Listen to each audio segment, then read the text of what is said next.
আমাৰ বিদ্যালয়ত বিভিন্ন ধৰণৰ TLM আহিছে আৰু তাৰ ভিতৰত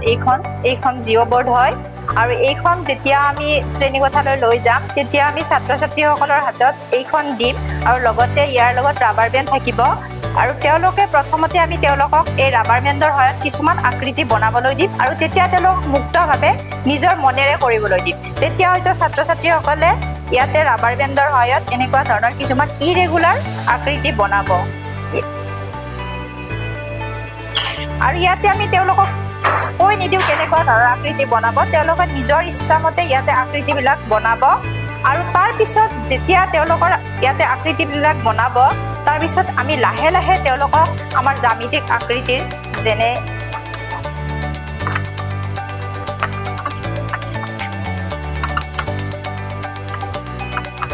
ত্ৰিভুজ আকৃতি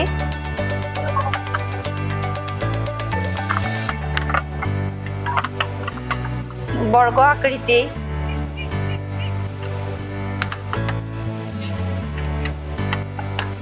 আৰু আয়ত আকৃতি এনেকুৱা ধৰণৰ আকৃতিবিলাক বনাবলৈ শিকাম লগতে আমি এই আকৃতিবিলাক শিকোৱাৰ লগতে ইয়াৰ চুকবিলাক বা ত্ৰিভুজৰ 3টা কাষ থাকে বৰ্গৰ 4টা কাষ থাকে 4টা কাষ সমান আয়তৰ 4টা কাষ থাকে 4টা চুক থাকে আয়তৰ দিশটো দীঘল প্ৰস্থটো কম বা বিভিন্ন ধৰণৰ সৰু ডাঙৰ আকৃতি সজাই ইয়াত আমি আকৃতিবিলাকৰ ডাঙৰ সৰুৰ আমি ধাৰণা দিব পাৰিম আৰু লগতে ইয়াতে আমাৰ এটা খুব সুবিধা হ'ব আমি ল'ৰা-ছোৱালীক ক্ষেত্ৰফলৰ বিষয়ে শিকাব পাৰিম এতিয়া এই ত্ৰিভুজটোৱে কিমানখিনি ক্ষেত্ৰফল আগুৰি আছে কিমানখিনি ঠাই আগুৰি আছে বা এই বৰ্গটোৱে কিমানখিনি ঠাই আগুৰি আছে এই আয়তটোৱে কিমানখিনি ঠাই আগুৰি আছে এই জিঅ' বৰ্ডখনৰ সহায়তে আমি তেওঁলোকক ক্ষেত্ৰফলটো অতি সহজভাৱে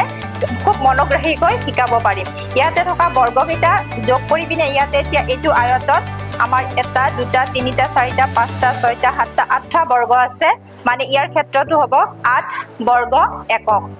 ঠিক তেনেদৰে আমি ইয়াৰ পৰিসীমাটো দেখাবলৈ হ'লেও ইয়াতে আমি ঘৰকেইটা গণিলে 1 2 3 4 5 6 7 8 9 10 11 12 12 একক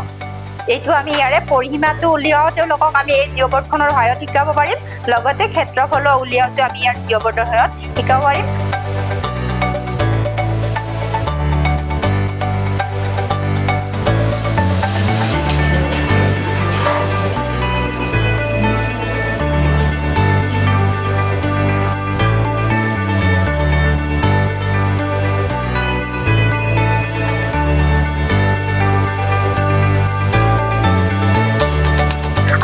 এনেকুৱা বৰ্ড আছে এইখনত আমি বৃত্তটো দেখাব পাৰিম ঘূৰণীয়া এইটো প্ৰথমতে ঘূৰণীয়া আকৃতি বুলি কোৱাৰ পিছত তেওঁলোকক এই ঘূৰণীয়া আকৃতিয়ে যে জ্যামিতিক ভাষাত বৃত্ত বুলি কোৱা হয় লগতে বৃত্তৰ মাজৰ বিন্দুটো কেন্দ্ৰ বুলি কোৱা হয় এই কথাখিনি আমি তেওঁলোকক এই জিঅ' বৰ্ডৰ সহায়ত সুন্দৰভাৱে বুজাই দিব পাৰিম